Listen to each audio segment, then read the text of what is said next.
Kalau Bapak pergi ke Kalimantan Selatan, Banjarmasin, itu hampir di setiap toko ada gambar Syekh Muhammad Zaini bin Abdul Ghani atau guru sekumpul di toko. Kalau Bapak Ibu pergi ke Mesir, itu di toko kaca rumah makan itu gambar Syekh Muhammad Mutawalli Asy-Sya'rawi. Kalau ke rumah Habib itu ada gambar Habib Umar bin Hafiz, Habib Zain bin Sumaid, ada Habib. Kalau Bapak pergi ke rumah saya, naik ke atas di pustaka, ada gambar Inyak Candong, Syekh Sulaiman Ar-Rasuli, ada gambar Syekh Sayyid Muhammad Alawi, ada gambar Syekh Ali Jum'ah, ada gambar. Untuk apa Ustaz? Untuk mengenalkan ke santri-santri. Itu namanya Inyak Candong. Itu namanya Syekh Ibrahim Musa Parabek. Itu namanya Syekh Muhammad Ali. Itu namanya itu ulama-ulama kita.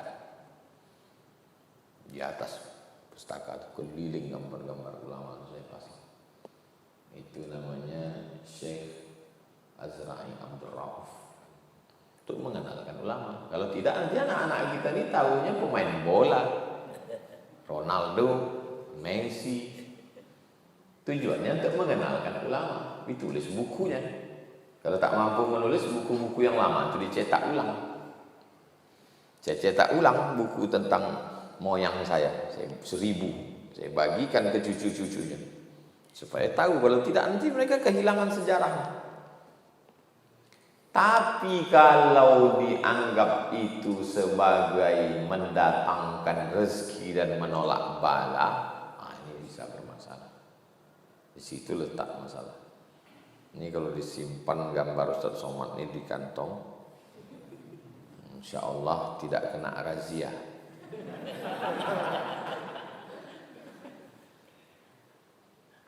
Kira-kira itu bisa tidak?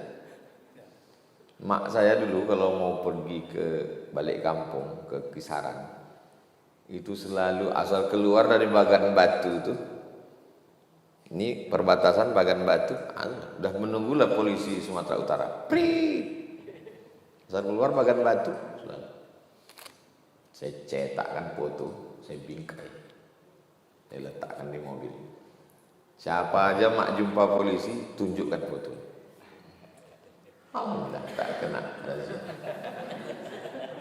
Gambar saya sama Pak Tito Karnavian. Asal jumpa polisi, gitu Pak. Lewat. Ada foto yang disimpan. Nah, jadi yang logis bisa, yang logis masuk akal bisa. Tapi kalau tak logis, apa korelasinya foto itu? Kalau kita yakin cincin ini mendatangkan manfaat dan menolak bala, itulah yang disebut dengan syirik, mempersekutukan Allah. Karena bala, menolak bala dan mendatangkan manfaat itu hanya Allah. Asmaul Husna, ad-darru menolak mudarat, an-nafi'u mendatangkan manfaat itu hanya Allah. Jelas? Jadi kalau dipajangnya untuk mengenalkan pada ulama, tak apa-apa. Apakah puasa 6 hari Syawal bisa terpisah? Man shoma Ramadan, siapa yang melaksanakan puasa Ramadan, summa atba'ahu sittan min Syawal, diikuti 6 hari di bulan Syawal. Tidak ada kata mutawaliyatin, berturut-turut. Bisa di awal, bisa di tengah, bisa di ujung. Tidak mesti berurutan, tidak mesti satu, enggak. Bisa di awal, bisa di tengah, bisa di ujung, bisa berurutan, bisa dicicil. Karena tidak ada hadis yang mengkhususkan mesti syahraini mutatabi'aini, berpuasa 2 bulan berturut-turut. Nah, itu memang ada mutatabi'in. Kalau ini tidak, bebas. Tujuannya untuk apa? Supaya badan tak terkejut. Sebulan tak makan, tak minum, tiba-tiba kuda lepas kandang. Bom! Masuk tahu goreng, tahu isi, tahu jeletot, tahu mendopen, tempe mendoan. Pup dari atas, pup dari bawah. Supaya tak terkejut. Nah, itu. Secara psikologis orang lepas dari Ramadan ini macam lepas. Maka diingatkan dia lagi masih ada puasa. Dan ada balasan. Man jaa bil hasanati falahu asyru amsalihha. Siapa yang melaksanakan 1 kebaikan dibalas 10. Jadi kalau 1 10, 30 300. Tambah 6 36 360 pas setahun puasa. Siapa yang melaksanakan puasa Ramadan kemudian diiringi 6 hari di bulan Syawal. Puasa Ramadan itu 29 hari. Tak ada puasa Ramadan 23 hari. Jadi ibu-ibu ini rata-rata puasanya baru 23 hari. Tak ada yang genap 30 hari. Karena dia tak puasa 7 hari. Jadi kalau dia puasa 6, sedangkan bunyi hadisnya puasa Ramadan. Jadi kalau begitu qadha dulu. Yang paling afdal itu qadha itu wajib. Puasa 6 ini sunat. Apa pula didulukan puasa sunat baru wajib? Qadha dulu. Habis qadha baru puasa sunat. Qadha berapa hari? 7 hari. Puasa sunat berapa hari? 6 hari. 6 tambah 7 13 hari. Habislah kue hari raya Pak Ustaz. 13 hari kami puasa. Maka pakai pendapat kedua, pendapat Imam Zakaria Al-Ansari. Ini makam Imam Syafi'i. Di samping ini ada makam Imam Zakaria Al-Ansari, ulama besar mazhab Syafi'i. Kata Imam Zakaria Al-Ansari, orang yang berpuasa qadha di bulan Syawal otomatis dapat pahala puasa sunat Syawal. Orang yang berpuasa qadha di bulan Syawal, misalnya hari ini puasa, saya niat puasa qadha hari ini, dapat 2, puasa qadha-nya lunas dan dapat pahala puasa sunat Syawal. Jadi kalau puasa dia 6 hari qadha lunas 6 hari dapat puasa. Bisa dapat 3. Besok hari Kamis puasa qadha dapat, sunat Syawal dapat, puasa Kamis dapat. Niatnya tetap qadha. Tapi kalau niatnya besok puasa sunat tak dapat qadha. Tapi kalau niat qadha dapat pahala puasa sunat. Karena yang kuatnya dulu, qadha itu yang kuat. Nah, jadi bagusnya puasa qadha. Bagaimana melaksanakan sholat ketika dalam perjalanan jauh dalam pesawat? Bertayamum tak ada debu di pesawat.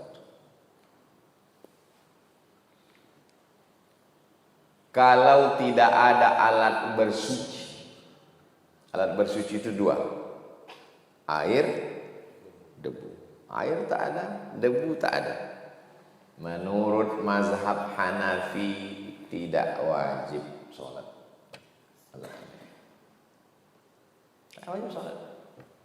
Kau tak sholat, tak ada air, tak ada debu, tak wajib sholat. Jadi kalau ada suami ibu tak sholat, berarti itu tak ada air, tak ada debu.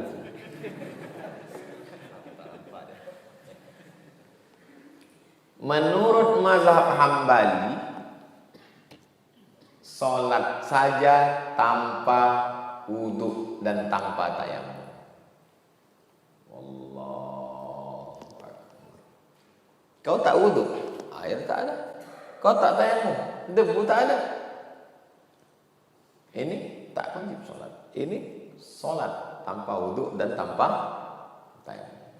mazhab Syafi'i. Mazhab Syafi'i sholat di saat waktu itu, tapi nanti sampai di tujuan diulang lagi. Saya buat bertiga ini biar antum terbayang. Sholat di saat waktu itu namanya sholat lihurmatil waktu. Lihurmatil waktu, untuk menghormati waktu. Karena tak boleh 5 waktu itu berlalu tanpa sholat. Subuh, zuhur, asar, maghrib, isya. Tak boleh berlalu tanpa ada sholat. Antum tetap sholat. Pesawat terbang jam 12.30. Oh, zuhur dah masuk. Antum tetap sholat zuhur. Lihurmatil waktu.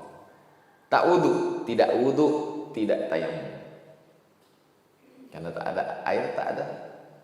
Tapi antum tetap sholat. Namanya sholat lihurmatil waktu. Sampai di Jakarta, sampai di Vietnam, antum ada urusan keluar negara. Di sana sholat zuhurnya antum sholat lagi. Namanya sholat i'adah. Sholat itu 3. Usolli fardhu zuhri 4 raka'atin adaan. Usolli fardhu zuhri 4 raka'atin qadaan. Usolli fardhu zuhri 4 raka'atin i'adatan. I'adah diulang lagi. Kenapa diulang? Karena tadi sholatnya tak cukup syarat. Syarat sah sholat mesti wudu. Sekarang seandainya antum pilih antara 3 mazhab, mana mazhab yang paling selamat? Antum pakai mazhab Hanafi. Pas di akhirat ditanya sama malaikat, kau tak sembahyang? Tidak. Kenapa kau tak sembahyang? Karena tak ada alat bersuci. Sembahyang itu wajib, kata malaikat. Tetap kena karena tak sembahyang. Pakai mazhab Hambali. Kau tak sembahyang? Aku dah sembahyang. Sembahyang kau tak sah. Karena kau tak wudu. Yang selamat mazhab Syafi'i. Kau dah sembahyang? Aku dah sembahyang. Sembahyang kau tak sah. Udah kuulang. Nampak? Kita bukan mau mengecilkan mazhab. Nanti antum ditanya orang, kenapa mazhab Syafi'i itu? Mazhab Syafi'i tingkat kehati-hatiannya lebih tinggi. Ihtiyat, tingkat kehati-hatiannya lebih tinggi. Mazhab Syafi'i lah yang selamat. Bukan berarti mazhab ini tidak. Ini ahlus sunnah wal jamaah semua. Ini kan cerita perbandingan mazhab ini. Kalau cerita perbandingan mazhab itu bukan mengejek mazhab lain. Mau melihat macam mana cara berpikir Imam Syafi'i. Apakah di atas ini ada debu? Ada debunya ini. Cara melihat ada tidak debunya. Pelana kuda, ini kuda, di atas kuda itu ada kain pelananya. Waktu ada cahaya matahari, dipukul kain itu begini.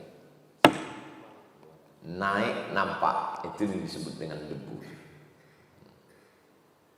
Ini cahaya matahari. Cahaya matahari. Waktu dipukul, ada nampak naik? Tak ada debu. Media Islam Rizky Bukan pakai TV. mikroskop. Lihat debu itu. Pesawat itu ada debunya? Tak ada debu. Pukul lah. Yang mati itu mukul tak ada. Dulu ada orang menjemur tilam. Masih ada lagi orang jemur tilam sekarang. Kasur jemur, dipukul pakai rotan kan. Apa? Ada tak naik? Nah, itu bisa dipakai. Bisa dipakai. Naik dia ke atas. Sudah dipukul. Kita menjenguk saudara kita di rumah sakit, terbaring. Apa kita bawakan? Bawakanlah Media Islam Rizky TV. atas koran untuk dia tayamum. Mazhab Syafi'i mesti ada debunya. Mazhab Maliki tidak mesti debu. Batu pun dianggap sebagai sha'idan thayyiba. Batu bulat, bukan batu cetak. bukan semen, batu gilingan. Itu di setiap masjid di Maroko di bawah tiang itu diletakkan batu. Jadi waktu musim dingin mereka bertayamum batu, diusap batu itu. Dalam mazhab Maliki tidak mesti nampak ada debu. Dalam mazhab Syafi'i mesti nampak debu. Jadi kalau nanti ada orang yang memegang kursi pesawat, dia bilang aku pakai mazhab Maliki. Kursi pesawat bukan batu. Kursi pesawat piber. Iya Pak Ustaz, tapi piber ini kalau diurut-urut nasabnya ke belakang tuh dari mana pula kau tahu piber itu dari batu? Mazhab mengada-ngada. Jadi kalau antum di pesawat, antum tetap sholat lihurmatil waqti. Sampai nanti di tujuan, sholat lagi i'adah. Kalau tidak bisa jamak takhir. Tapi kalau bisa jamak takhir, terbang dari sini ke Makassar, pesawatnya langsung 3 jam. Berangkat jam 2 dari sini. Berangkat dari sini jam 12. Zuhur belum Media masuk. Islam Rizky TV. 1, 2, 3 sampai Makassar jam 3. Sampai di Makassar udah jam 4 karena waktu Indonesia Timur. Zuhur sudah habis. Maka zuhurnya bukan i'adah, tapi zuhurnya jamak takhir. Jamak takhir.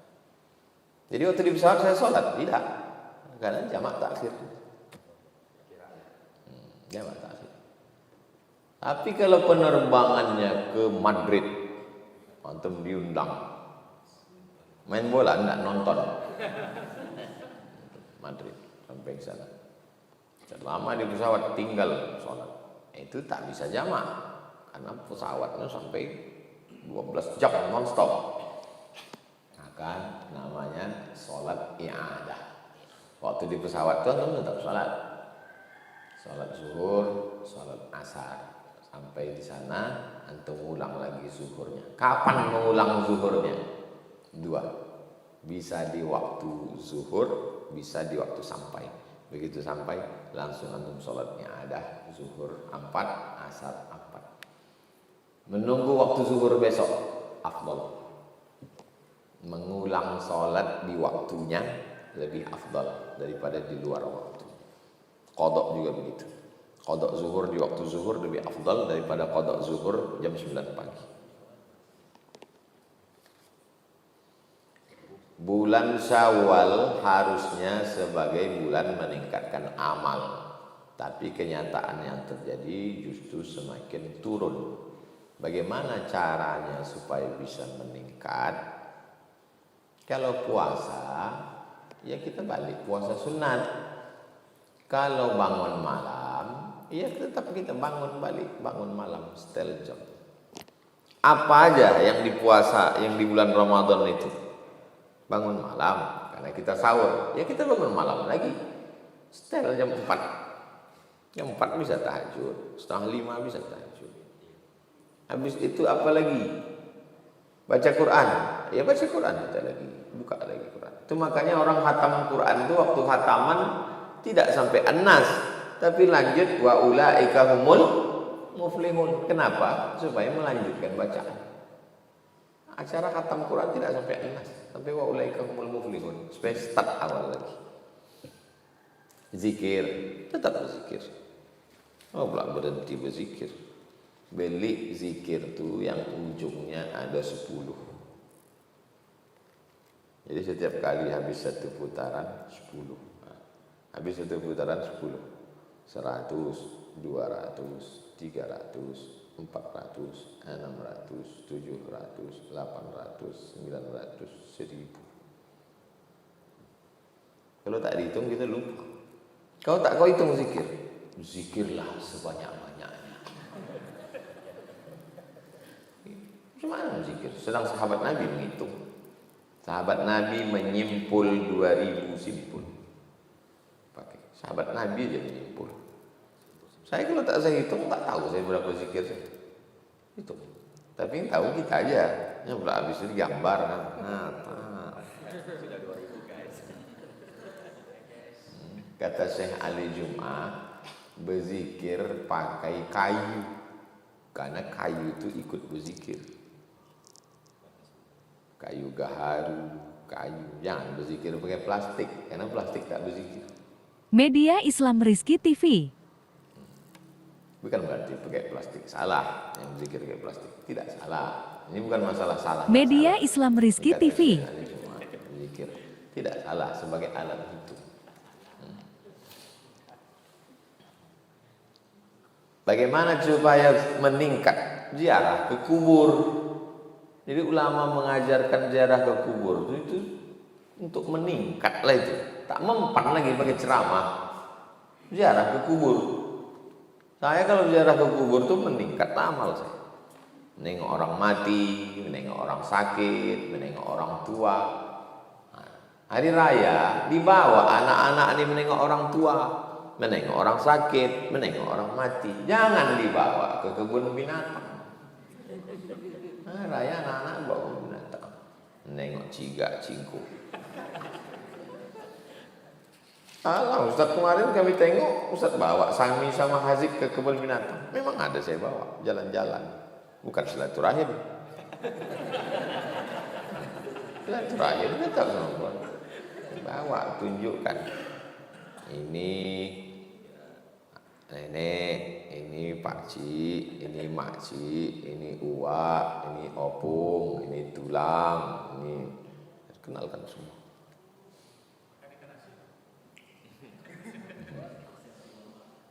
Apa hukum berpoligami jika istri tidak mengizinkan?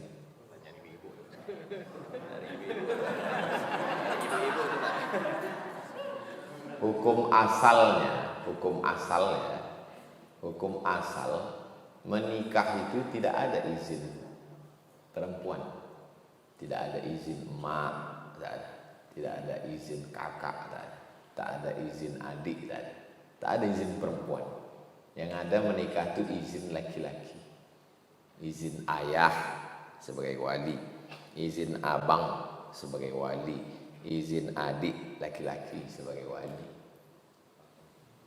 izin paman, abang ayah, adik ayah. Tak ada sangkut paut dengan perempuan, kecuali mempelai perempuan saja dalam urusan nikah. Tapi karena banyak laki-laki yang tidak belajar agama, menyalahgunakan agama, nikah dia, terbengkalai anak, tak makan, bini tak dikasih belanja. Akhirnya ulama dan ulil amri di Indonesia mengeluarkan namanya KHI, Kompilasi Hukum Islam Indonesia. Ini hukum Islam, ini hukum konvensional, digabungkan namanya kompilasi. Dikompilasi dalam kompilasi hukum Islam. Beli nanti bukunya, KHI, Kompilasi Hukum Islam Indonesia. Dalam kompilasi hukum Islam Indonesia, laki-laki di Indonesia tidak boleh menikah kedua tanpa izin dari istri pertama yang ditulis dengan materai, disahkan di pengadilan. Kalau suami ibu menikah tanpa ada surat ibu yang disahkan di pengadilan agama, maka dia bisa dipenjara. Ibu menuntut. Itu dari mana datang ini? Itu dari kompilasi hukum Islam Indonesia. Tapi seandainya antum punya istri di kampung, datang antum ke Pekanbaru, menikah antum di Pekanbaru, ada mempelai laki-laki, ada mempelai perempuan, ada 2 orang saksi yang adil, ada wali, ada ijab, ada qabul. Nikahnya sah apa tak sah? Secara fikih sah. Tapi secara negara dia bermasalah. Paham?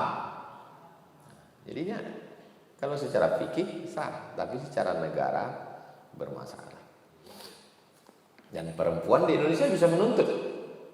Maka perempuan jangan mau nikah siri. Kenapa?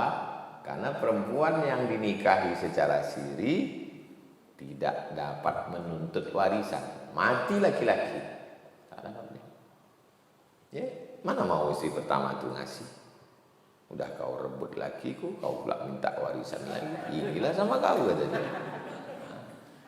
Yang kedua celakanya, kalau ditinggalkan laki ini, tak bisa dia menggugat ke pengadilan.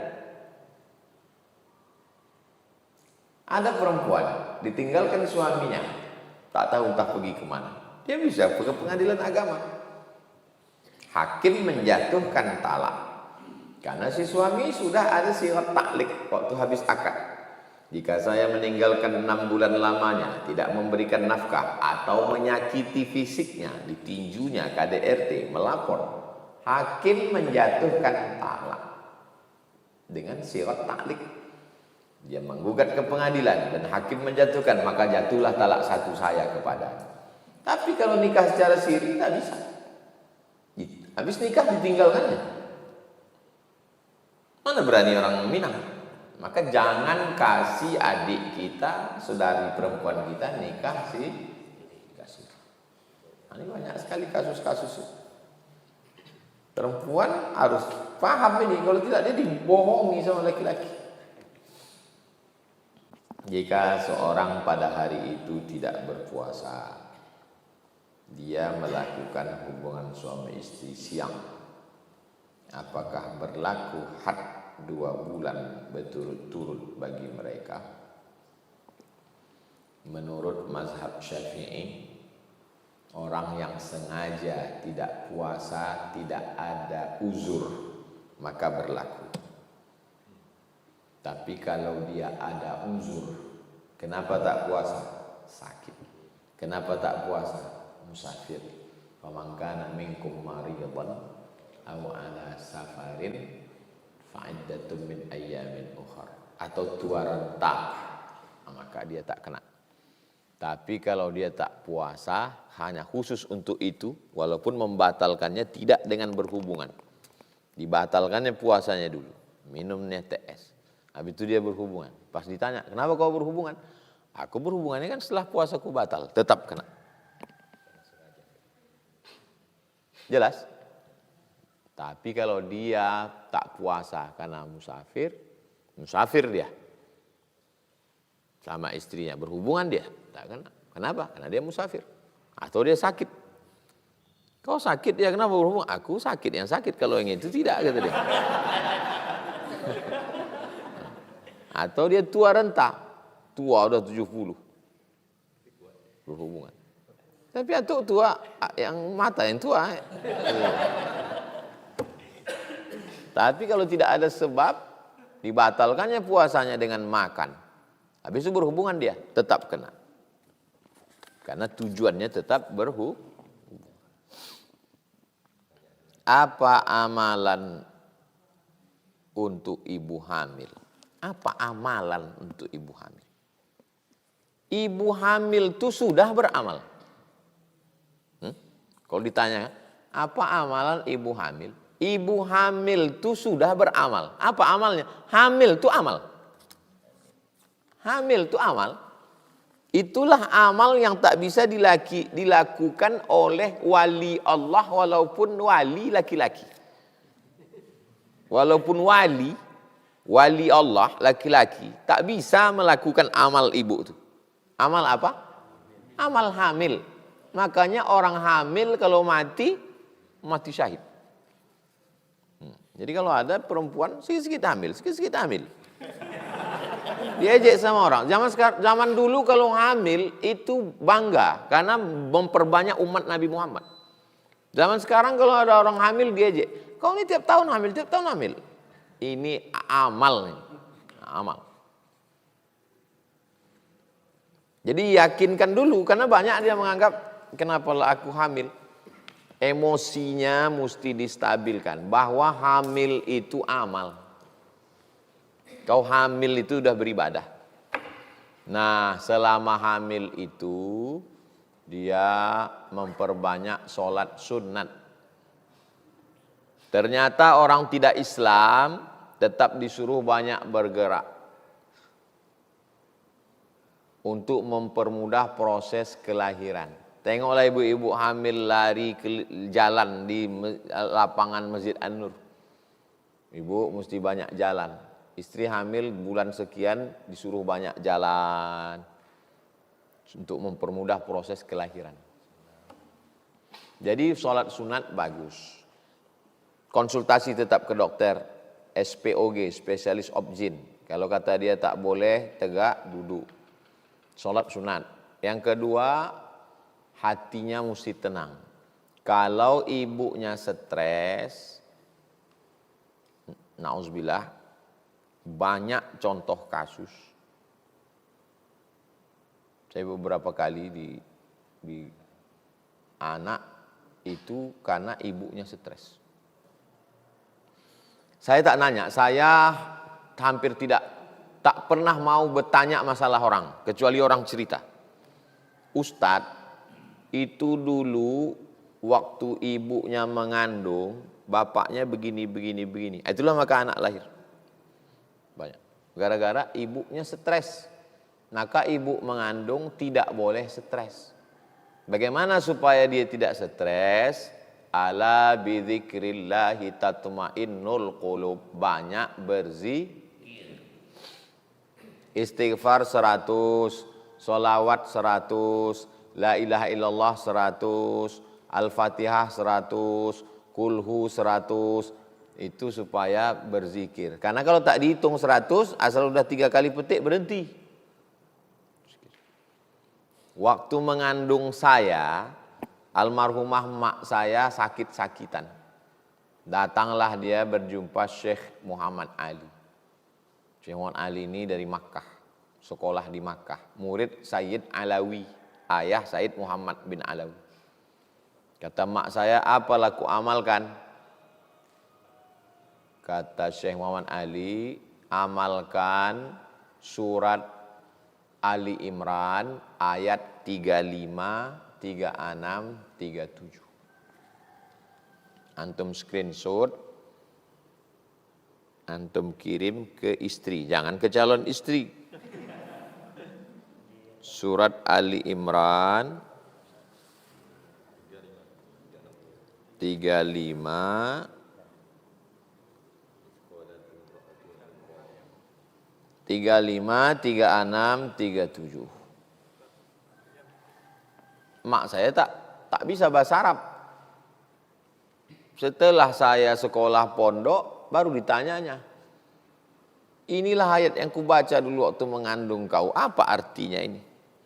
Iz qalat imra'atu Imran rabbi inni nadartu laka ma fi batni muharrara.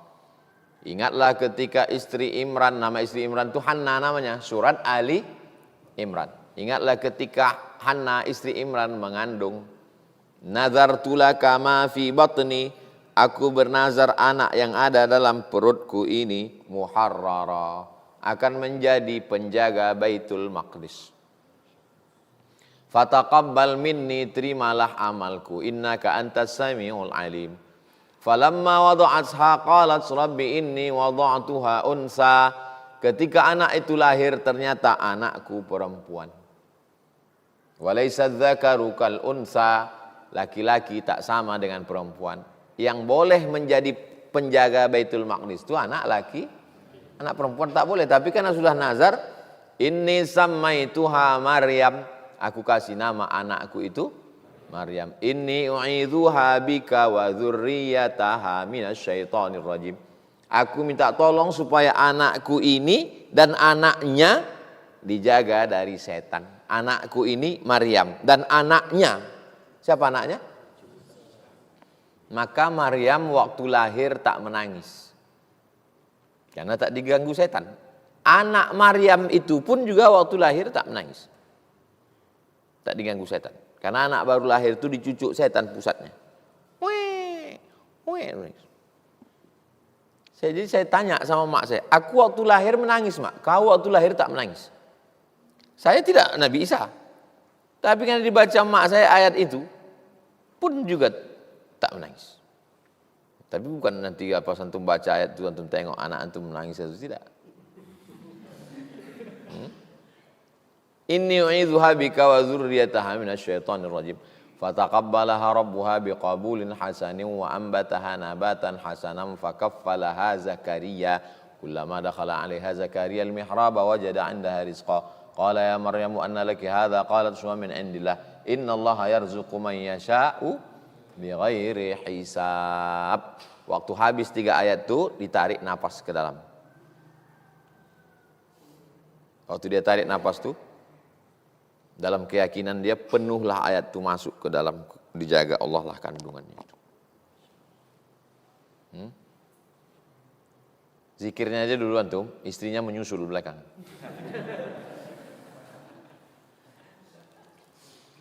Jadi kalau istrinya tenang, anaknya tenang juga.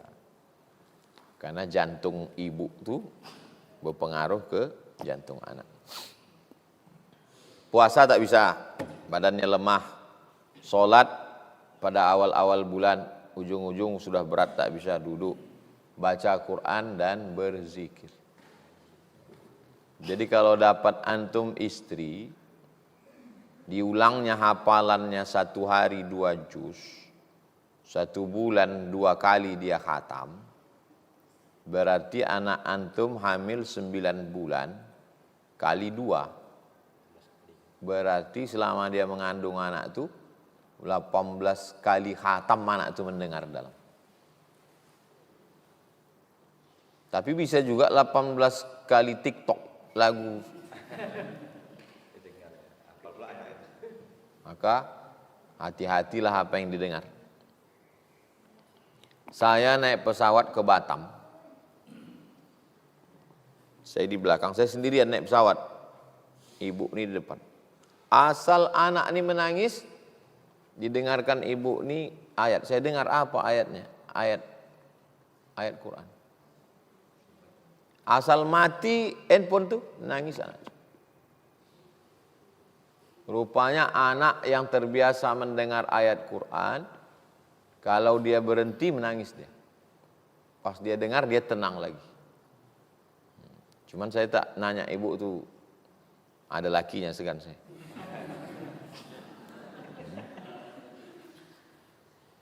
Jadi Allah bisa karena biasa. Kami mendoakan Ustaz selalu dalam lindungan Allah. Amin ya rabbal alamin. Bagaimana menyikapi anak yang malas sekolah? Anda malas sekolah? Bawa dia ke panti asuhan.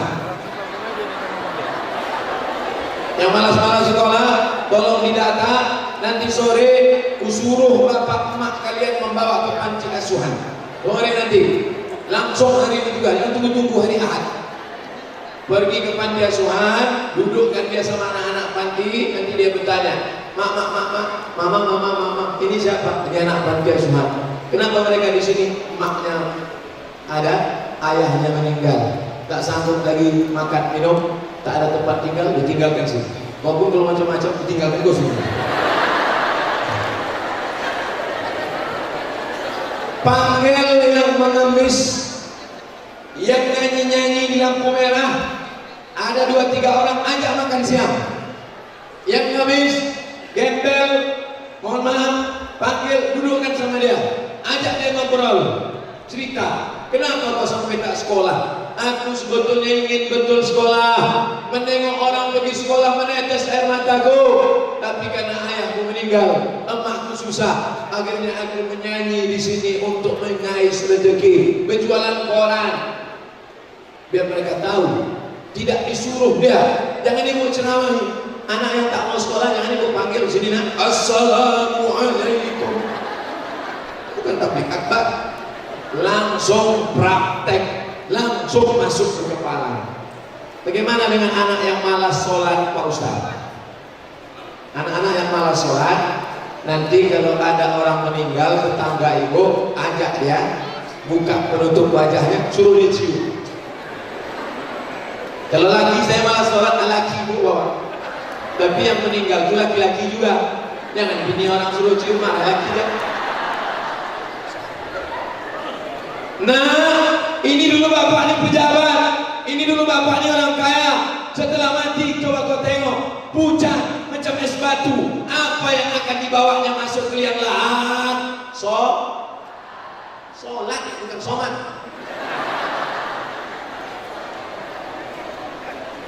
Yang malas ibadah, yang malas sholat, yang malas zikir, kalau ada orang meninggal, ikut masuk liang lahat. Ustaz pernah masuk liang lahat? Masuk saya ke dalam, saya sambut jenazah, saya letakkan wajahnya, masuk ke dalam. Di situ baru terasa kita ini tak ada apa-apa. Batik kesayangan tinggal. Ini kesayangan baru dikasih pagi tadi. Tinggal. Topi kesayangan tinggal. Topi yang ada tulisan puas Ustaz Abu Somad. Tinggal. Apa yang akan dibawa mati menghadap Allah? Cincin kesayangan mata warna hijau, merek Casio, kasih orang. Tinggal. Yang akan dibawa nanti mati itu adalah sholat.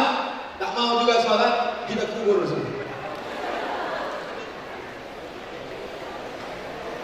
Ustaz, apakah wajib jika anak khatam Quran itu buat kulit kuning? Lain padang, lain belalang, lain lubuk, lain ikatnya.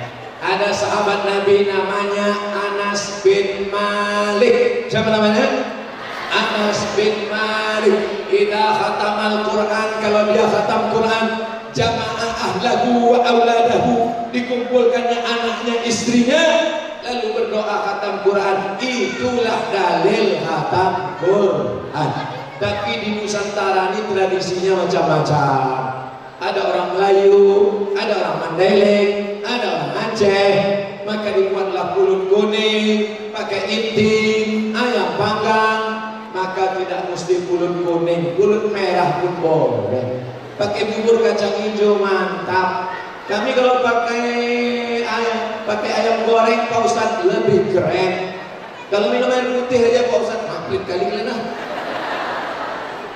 Memuliakan Al-Quran, undang ramai-ramai, berdoa ketika khatam Quran. Adapun pulut kuning ayam panggang tradisi, baik, lanjutkan. Mau ditambah dengan makanan-makanan ringan, bagus. Begitu cara syukur, sedekah. Makanya orang tua kita dulu mengatakan sedekah tolak bala, sedekah mengundang rezeki, sedekah menjauhkan dari laknat. Diundang oleh ulama tokoh masyarakat cendekiawan, didoakan anak kita jauh dari maksiat dan dosa.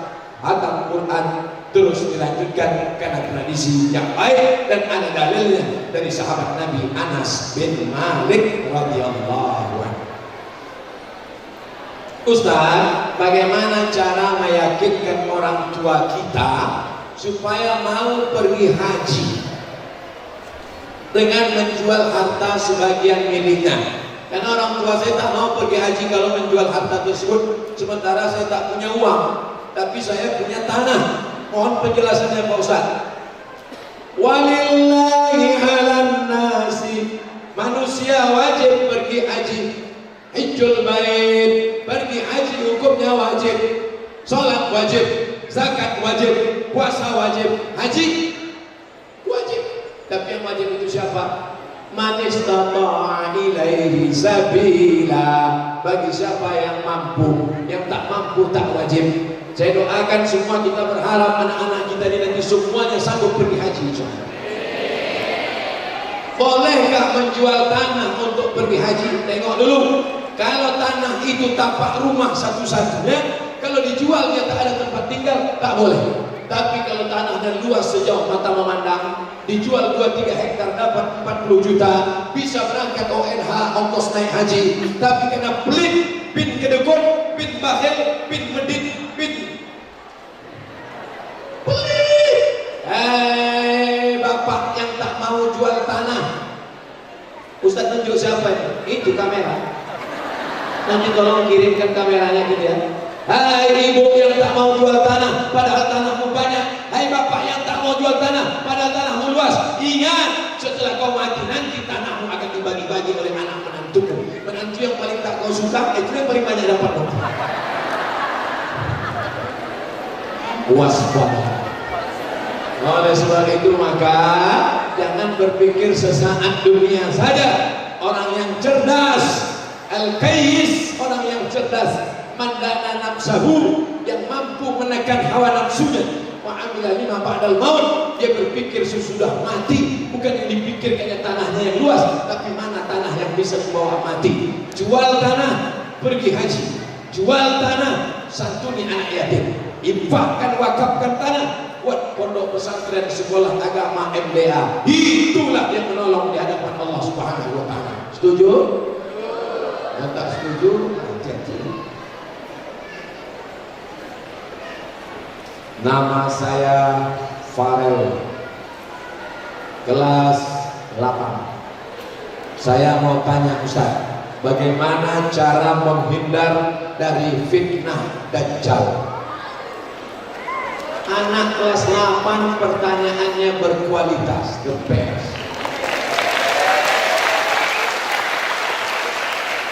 Memang lain ternyata anak-anak yang sekolah berkualitas, sekolah agama. Ini kadang anak-anak mahasiswa pun nanya, Ustaz, gimana caranya biar gak galau ditolak pacar? Mau kuantum, katanya kepalanya. Ustaz, boleh nanya Ustaz? Boleh. Apa yang mau kau tanya? Dunia ini peta apa bulat Pak Ustaz? Nih belajar kalian sama anak sekolah Amjad Islamic School, pertanyaannya brilian. Bagaimana supaya selamat dari fitnah Dajjal? 3 caranya anakku. Yang pertama, hafal 10 ayat awal 1 sampai 10 surat Al-Kahfi. 2, baca surat Al-Kahfi hari Jumat, sore Jumat, petang Jumat, malam Jumat. Man qara'a surat Al-Kahfi yaumal Jumat, siapa yang baca surat Al-Kahfi hari Jumat, petang Jumat, sore Jumat, malam Jumat, Allahu bin nur, Allah berikan dia cahaya sehingga dia bisa membedakan mana dajjal, mana hantu, mana setan, mana baik, mana buruk, mana bengkok, mana lurus, mana hitam, mana putih. 3, sebelum salam, bil alamina innaka hamidum majid. Cukup kalau mau salam sah, tapi kalau mau bagus tambah lagi. Allahumma fir lima qaddamtu wa ma akhartu wa ma asrartu wa ma ahlaltu wa ma asrartu wa ma anta a'lamu bi minni antal muqaddimu wa antal muakhiru la ilaha illa anta subhanaka inni kuntu minaz zalimin. Tambah lagi, minta perlindungan dari 4 hadis riwayat Muslim. Allahumma inni a'udzubika min adzabi jahannam wa min adzabil qabri wa min fitnatil mahya wal mamat wa min syarri fitnatil masihid Dajjal.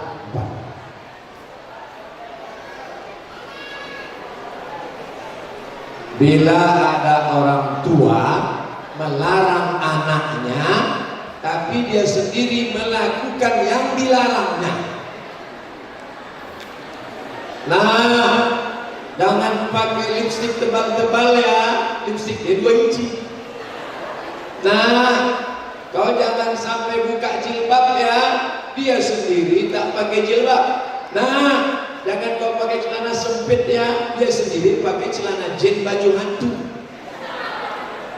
Maka ucapannya sudah membatalkan, ucapannya dibatalkan oleh perbuatannya.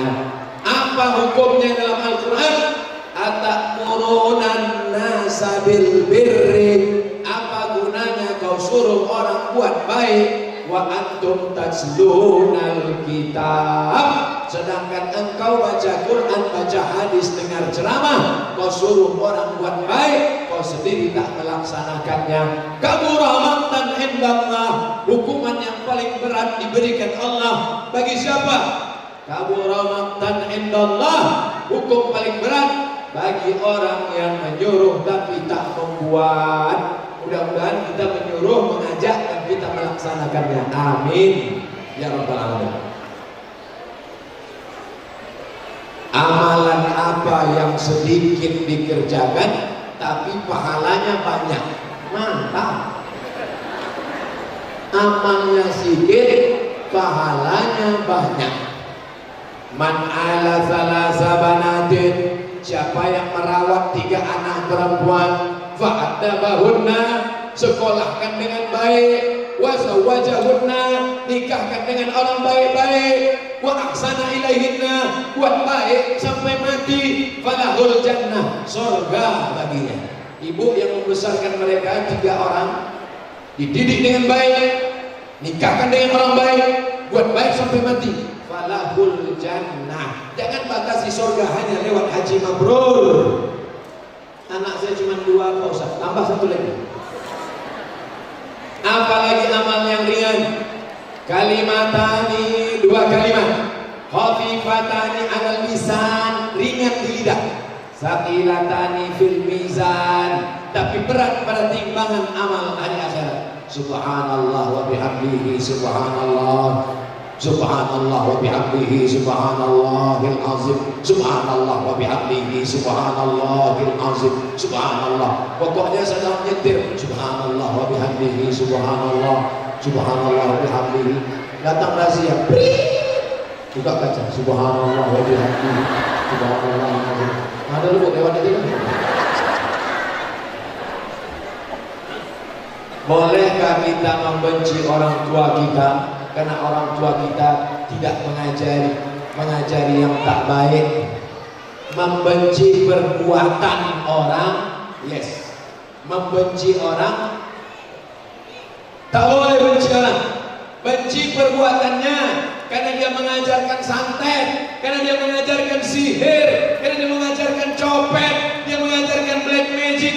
Suruh dia berhenti. Tapi kalau dia sudah berhenti, maka kita tetap sayang dan cinta pada orang tuanya.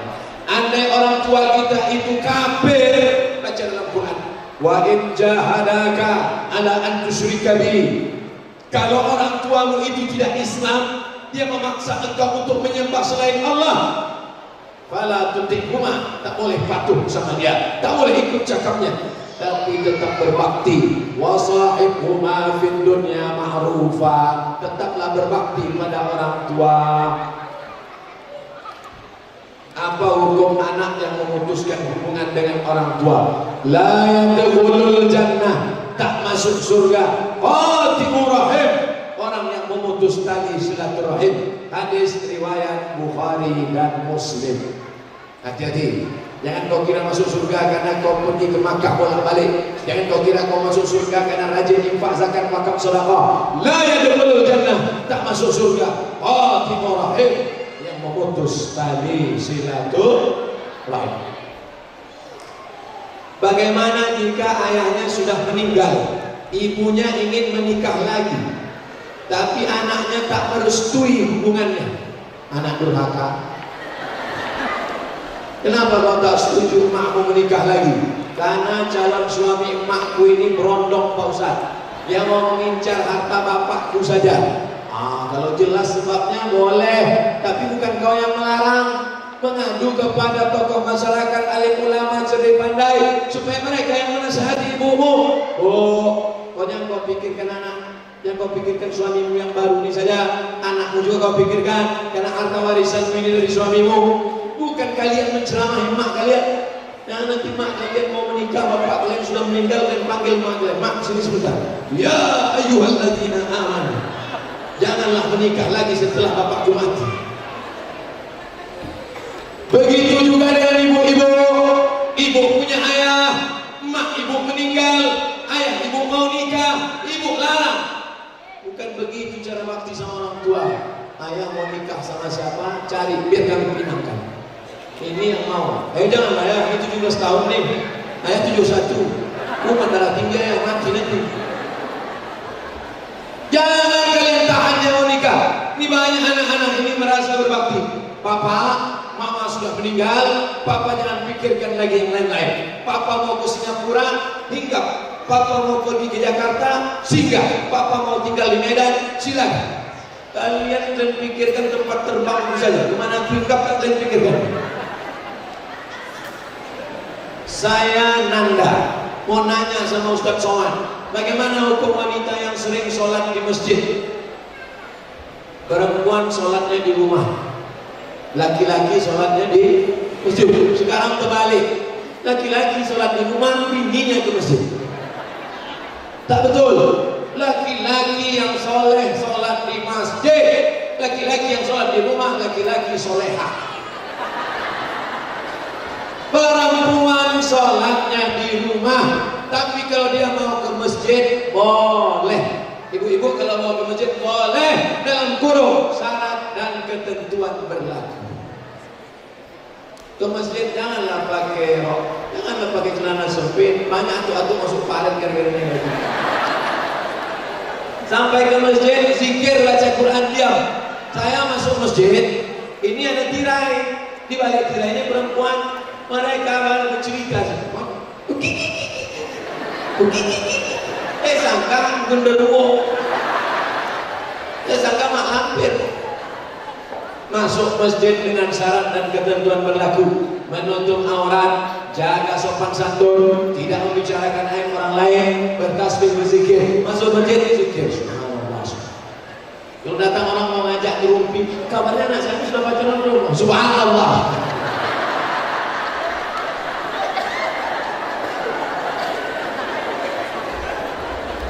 Apakah anak-anak sholat di masjid ribut pantas dimarahi? Kenapa Ustaz tak marah sama mereka main-main mobil, duduk-duduk? Kenapa Ustaz tak marah? Mereka inilah nanti akan menjadi panitia pengajian 20 tahun akan datang. Kalau anak-anak di masjid itu kau bentak, kau senggak kemarin, monyet balik lem. Kalau di masjidmu masih ada anak-anak lari-lari, lompat-lompat, berarti 20 tahun akan datang masjid itu akan tetap ada sholat berjamaah. Kenapa? Mereka nanti akan datang ke masjid. Tapi kalau masjid itu sudah sunyi, yang tinggal di masjid itu cuma atu-atu yang lebih banyak ayat daripada batu. Siap-siap lantai jadi apa? Mungkin masjid itu jadi mall 20 tahun lagi. Oleh sebab itu anak-anak silakan. Cuman kalau anak ini umur 4 tahun ke bawah, itu lebih baik tidak. Tapi kalau anak yang umur 5 tahun, 6 tahun bagus. Kalau anak ini dikasih tahu gini, nah diam ya, bisa dia terima awal. Tapi kalau kita gini kan, kita pula digini kan. Begitu cara. Anak terbagi 3. Pertama sobi, kedua mumayyiz, ketiga amrod. Amrod yang sudah hampir tumbuh halus-halus, hampir akil balik. Yang mumayyiz sudah bisa membedakan mana baik, mana buruk, mana kotoran, mana baik. Yang kecil sobi, 4 tahun ke bawah kita bisa. Sobi jangan dibawa. Nanti pas kita sholat diletakkannya di samping. Media Islam Rizky TV. Wow, ada pun lari. Kebetulan ada bapak-bapak situ sholat bawa kacamata. Letak di bawah. Setiap anak tu lewat.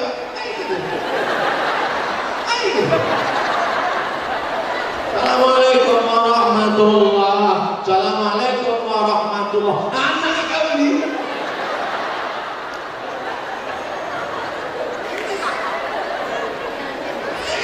Bagaimana menyikapi orang tua yang suka marah-marah? Boleh jadi kuman darah tingginya, boleh jadi dia darahnya 600, diabetes mellitus, boleh jadi dia kena penyakit macam-macam. Oleh sebab itu tanya dengan baik. Pak, ada yang mau adik tanya sama papa? Apa boleh tanya? Bapak kenapa marah-marah? Suka hati pula. Waktu mengamuk apa tak suka kau cabut kau dari rumah. Kalau sebab itu tanya dengan baik, santuni dia dengan baik. Berapa tahun kalian dibesarkannya? 25 tahun. Sekarang dia marah-marah baru 2 bulan. 25 tahun. Gara-gara hujan sehari, hilang kemarau setahun. 25 tahun dia sabar membesarkan engkau. 2 bulan dia baru marah-marah. Udah kau tulis surat ke Ustaz Somad. Marah Ustaz. Enggak, memang stylenya begini. Lebih baik kalau sudah nikah itu tinggal sama orang tua atau sewa rumah Pak Ustaz. Sebelum nikah, kalian tanya dulu. Papa, mama, anak gadis kalian ini nanti kalau udah nikah boleh tak aku bawa keluar? Itu gunanya ta'aruf, itu gunanya pinang meminang. Jangan selama pinang meminang datang bawa martabak ayam penyet, datang bawa jeruk, tak ada ngomong. Makan. Begitu sudah nikah kau bawa mengamuk dia. Jangan bawa anak gadisku. Dulu kenapa nggak ngomong? Bicarakan yang penting-penting. Pak, saya kan tugasnya di Bandung, anak bapak ini di Medan. Nanti kalau nikah boleh tak aku bawa ke Bandung? Oh, bawalah, tak apa-apa. Yang urgen, yang penting, jangan sampai terjebak pada masalah. Tapi sebaiknya kalian independen, supaya tidak ada intervensi. Lebih baik bersusah-susah cari perempuan yang siap dari nol. Banyak di pom bensin Pertamina, sewa rumah. Karena kalau di sini banyak masalah. Tapi ayah mertua sudah meninggal, emak hidup sebatang kara, sendirian, abang-abangnya laki-laki, tinggal istrimu itu anak perempuan sendiri. Mau kau bawa pulang anak mati sendiri lah mak mertuamu. Ada timbang rasa. Kau ketemu dia setelah 25 tahun, setelah dia gadis. Tapi emak ini membesarkan si anak ini dari kecil. 2 jari tapak kakinya dibesarkannya. 9 bulan 10 hari dikandungnya. Sekarang mau kau bawa pergi. Pas ditanya kenapa kau bawa anak gadis kuna, terserah aku, karena surganya di bawah tapak kaki. Peran siapa yang lebih penting bagi kita? Ibu atau ayah? Ayah jawabnya, karena saya ayah. Yang mengandung 9 bulan 10 hari laki-laki apa perempuan? Yang menyusukan 2 tahun laki-laki apa perempuan? Dulu, sekarang lembu. Yang pernah ditumpang bukan kamarnya, tapi lambung, rahimnya, perutnya, laki-laki apa perempuan? Perempuan. Makanya Nabi mengatakan ummuka. Siapa yang paling berhak aku berbakti kepadanya? Ummuka. Siapa lagi ya Rasulullah? Ummuka. Siapa lagi ya Rasulullah? Abuka. Ibu dapat 3, bapak dapat 1. Kenapa ibu 3? Ibu mengandung, ibu menyusukan, ibu melahirkan. Kalau ada bapak yang mau dapat 3 ini, antes lagi.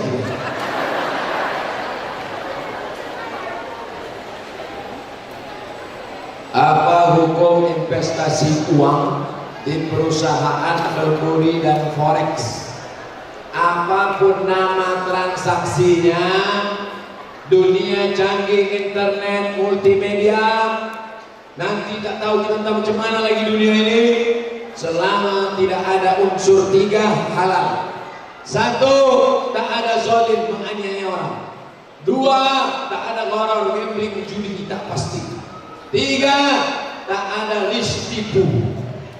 Tak ada tipu, tak ada judi tak jelas, tak ada zalim, maka transaksi itu halal. Tapi kalau di dalamnya ada risk tipu, di dalamnya ada zulm, aniaya, di dalamnya ada pula namanya gharar, gambling, maka transaksi itu haram. Saya tak sebut nama transaksi, saya sebut sifatnya. Ada yang 3 ini haram. Selamat dari yang 3 ini halal.